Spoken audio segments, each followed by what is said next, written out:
So, hello, and this is the unboxing of the Yale Linus L2, and then you need the touch keypad. It does work with the manual keypad. I saw someone selling that one, but I haven't tried it, so let's get ahead with this. This is made in Vietnam. I don't want to show you the serial number in case someone's smart enough to hack it. And this is how it comes packed.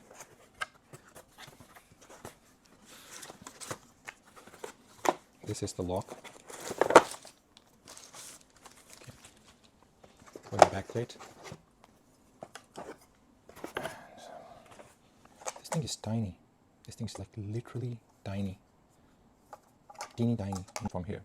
This thing is teeny tiny in comparison to the original that thing. And this is the back plate. And the way this black plate mounts is you need to screw this. You put this on the door. The lock cylinder, it needs to be a bit protruding outside, and then you tighten this screw and it clamps that cylinder. This isn't magnetic. There is a Matters code inside. I don't want to show you that thing. And in case somebody knows how to hack the thing, there's this lever. It locks this thing onto this. So that wasn't locked. And apart from that, made in Vietnam. It can take a key and something as fat as a normal person's finger and lock and unlock it. The thing is teeny tiny in comparison to Switchbot or the L1, the Linus 1. I'm surprised how they managed to make it twice as fast and twice as powerful in locking and unlocking. Right, this is here. There is a battery that comes in. Let's go exploring more. What else is inside? Right, so there's a battery over here. It's over here. I took it out earlier because the last time I did an unboxing, I was shocked. I didn't know what to do with it. So here's the battery. It charges via USB-C, and while it's charging, the light, it blinks, and when it's fully charged, then I think it will become stable. What else? So dead end. I think this is where the booklets are, and this is the other end. So what do we have here? The Yale dot. I think this is some NFC kind of a tag. It works with this thing works with Android only, so I have to see if it works with iOS or not. A 3M sticker to stick this over here onto any surface. So the 3M thing is nice. You know, maybe if this doesn't clamp on anything, you can just stick it here and stick it onto your lock.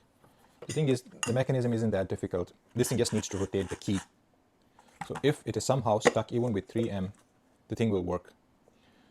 This thing will work. I've done it before. I stuck another lock with just a double-sided tape and it worked. Inside over here we have 3 or 4 things. What are those 4 things? Well, there's a small screw, little tiny screw. I don't know what this is used for. Let me keep it back inside. I haven't figured out what that thing is for. There's an L key. So L key is used to tighten this, tighten or loosen this thing. And then there is a Smart Sense magnet. It has a double-sided tape. And then there's another double-sided tape over here, and you can just put it onto the Smart Sense magnet. So the Smart Sense magnet, the last time I had Yale L1, it went around here. I think down here. I will need to see how it works. Okay, let me clear this thing up. This is done. Now comes the, oh my god, the screw. Not to lose the screw. This is the touchpad. The other pad can also work. There's this sticker. This is also made in Vietnam. And I haven't opened this. So this is the touch keypad. It's as big as your palm. It does come with a double-sided tape. This is waterproof, so it can work outside. And what do we have over here? A pin ejector tool. 2 screws and something to get them into somewhere. So this pin ejector most likely goes over here, underside of this thing. The Switchbot also, the external touch this thing, it opens with a pin ejector tool. So let's see how this thing works. I think this is the battery thing. Yes, it is. Oh, so I didn't need the pin ejector right now because they did this thing. They put it in such a way that I can pull it out. So just be careful and keep this thing intact. Next time I don't need to. Well, once it's installed, you need to put the pin ejector over here. So you put the pin ejector, and then you can take this thing off and replace the batteries. It has Energizer Max 4 AAA cells. Alright, sorry. I shouldn't have showed you that. Cancel that. This is how it is. So you need the pin ejector tool to put it here, down over here, and well, the company has made it simpler for first-time users to pull this tab and take this off. And there was something over here. I didn't want to show you the code, so I will skip the code out. 4 AAA Energizer cells. I don't want you to see this as well. And it has started to blink. So let's go ahead and, oh, it's doing the ting ting thing. This thing I think is trying to connect to the app. All right then, let's get with that. Okay, so I fixed the keypad outside. What I did is I removed there's a number outside my door, the house number, and I removed a screw from one of the numbers. And I went and put the plate in. Okay, so this Yale thing can rotate somehow. It rotates, so you can rotate it to the right side. I rotated it here. It was the other way around. And push this in. All right, let's see. Well, I have to recalibrate the lock then now. So I've removed 2 screws from this side, and let us see. Try and remove the lock. Here it is. So here's the lock, and well, let us see what we can do with the Yale now. Be careful with the screws. Okay, here are the screws, and then I need to undo this thing. Hold on a second. I also needed to undo this thing.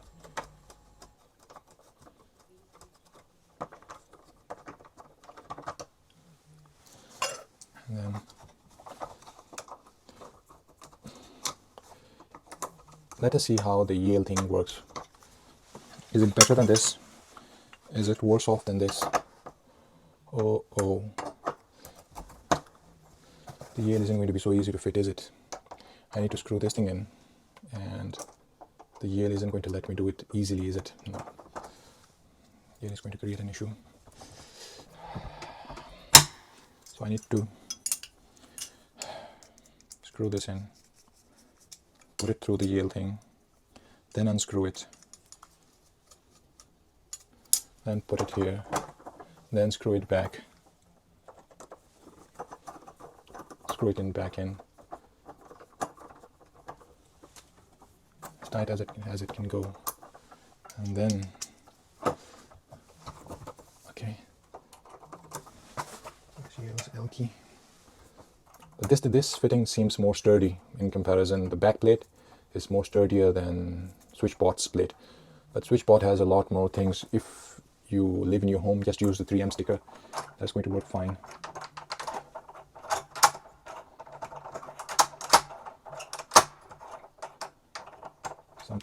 Something isn't right. I have to unscrew it and retighten the thing. Something isn't right.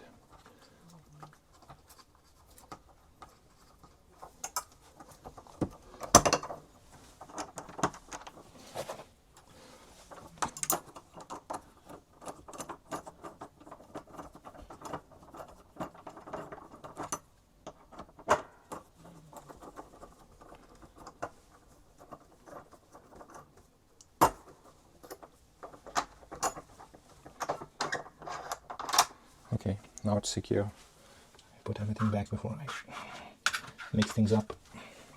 Okay, let us put it back on. Then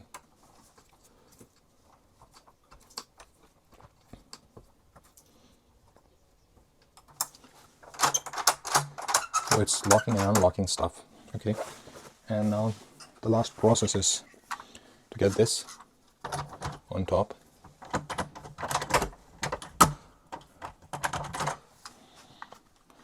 It doesn't want to fit in. Push this up. That's it. This is secure. Why is it wobbly? This isn't wobbly. So the problem lies in this thing.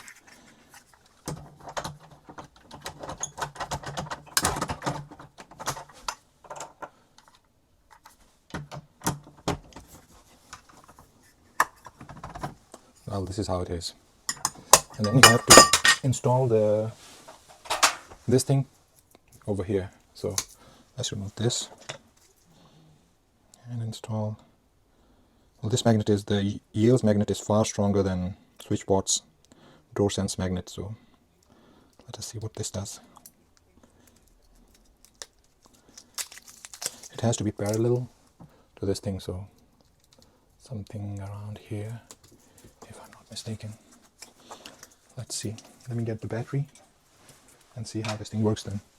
The things I like about this lock, man, this thing is fast. This thing is really fast.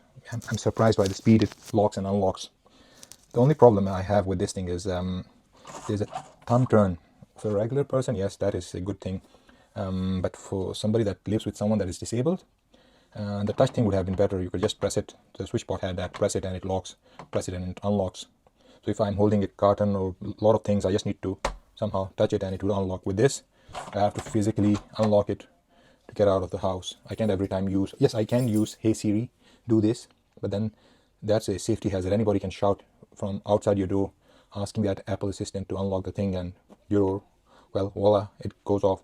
Or somebody can just stand near you and say something aloud and have someone else near your door, and that's a safety hazard as well. So it isn't safe in that manner.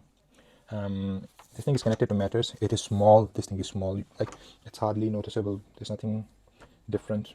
You can see a normal person would not be able to know. If Yale wasn't written over here, people would have thought this is just part of hardware of the door. Now the problem. See this screw? This is the only screw you need to unscrew, pull that screw out, and the whole cylinder along with this thing would come out.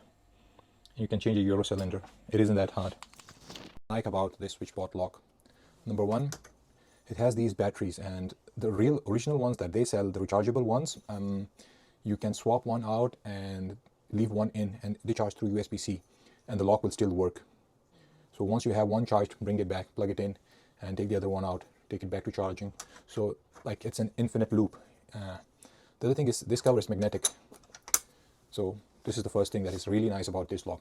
The other thing is this, you don't need to lock or unlock anything. This is very important with, if you have somebody with Alzheimer's, that person won't be able to figure out how to unlock this thing. You can cover this thing with a permanent marker, and that person would never know how to unlock this.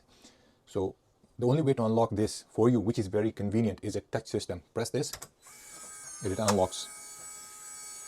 And just doesn't only unlock, it holds this latch back, so I can, hold on a second, it will let go after 10 seconds, see? And then the way to lock it is then touch again.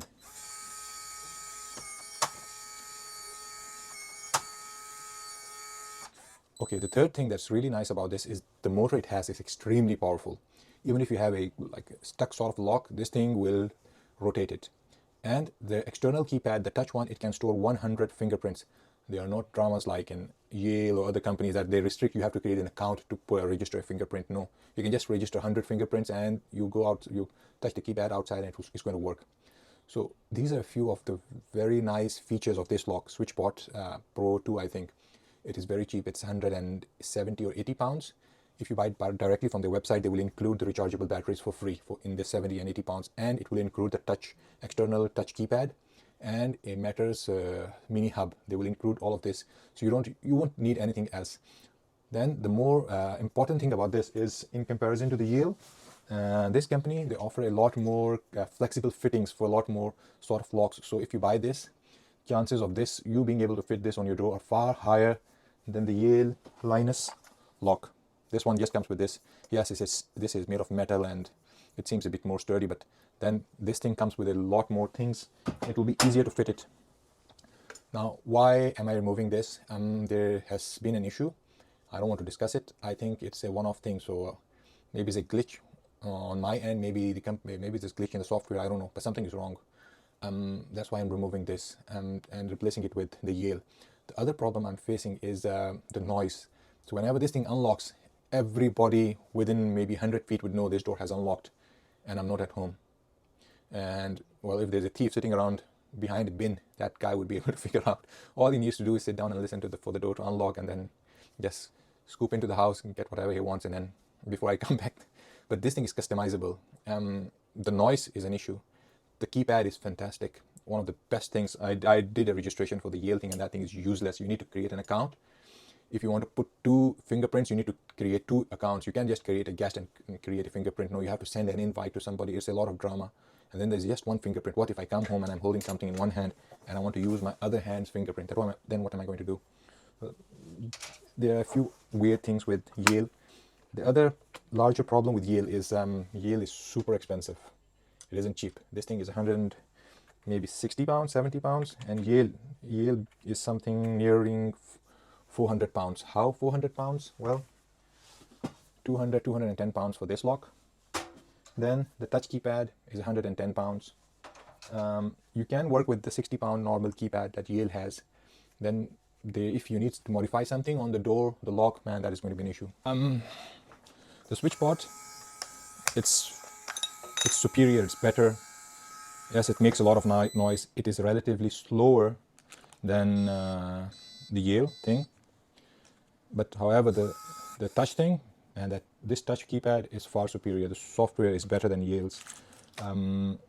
All these new keypads, external ones, this is a plate you fix on the wall and then you push it down somehow. And the way to get it out is you need a SIM ejector pin tool to push over here.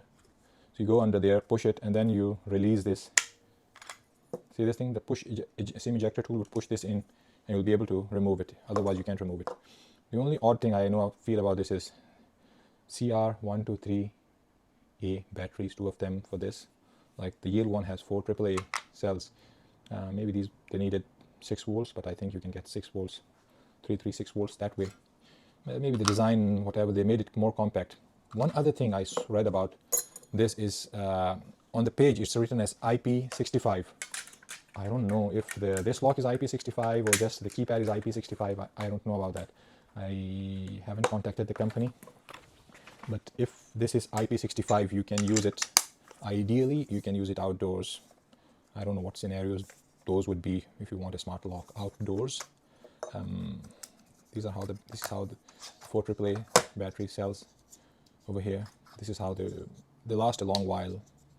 So the thing is, I would say for the price, this is a gold mine of a smart lock. The last smart lock I had, it was from Xiaomi, and there was some touch thing. This dial didn't exist on that lock. There was no dial, it was just plain lock. You had to swipe somewhere here or here, and it would lock and unlock. And the person I was living with had Alzheimer's, and that person would always, multiple times of the day and night, attempt to unlock the main door to escape. Or I don't know what, there was some confusion. So that lock stopped that person from ever escaping the house at night or in the daytime. You can't just sit around the door as a watchman. This lock is the nearest in comparison. You take a Sharpie, cover this thing, and I don't think someone with Alzheimer's or serious mental health issues would be able to unlock this. But if there is a fire in the house, that becomes a problem. Then this thing becomes a disadvantage. So you have to weigh the pros and cons of what is going on. One other thing I found out, in the Yale lock, there was this tiny screw. It goes into the main lock. Somewhere behind it, it said security something. So I think this does some sort of physical hardware lock on that lock. So if the screw is in something, maybe you can't change the owners of the lock or something happens. I don't know what's with that. This lock, I will have to read what this little screw does. The Yale dot on the Yale lock, it works with iPhone. So what my plan is, a lot of people have this complaint about Yale. You walk up to the door, but it doesn't lock immediately. That's why I have the touch finger keypad thing. That thing is useless, I've come to realize, because it just lets you register for one user, one fingerprint. I can't use my other fingerprint. I have to create a new account to put another fingerprint in. That is a huge drawback for me. What if I'm holding groceries in one hand, so I have to switch everything over to the other? It's pointless. What I plan to do is put this further away from the main door, so when I'm walking, like when I exit the car and on the way to the main door, I'll just tap my phone here and continue walking, or maybe put it at my thigh level and let the phone tap this thing. I don't know, I have to experiment with it. And by the time I reach the door would have unlocked. That's in theory. I don't know, but I still have to figure this part out. Hope this helps you then.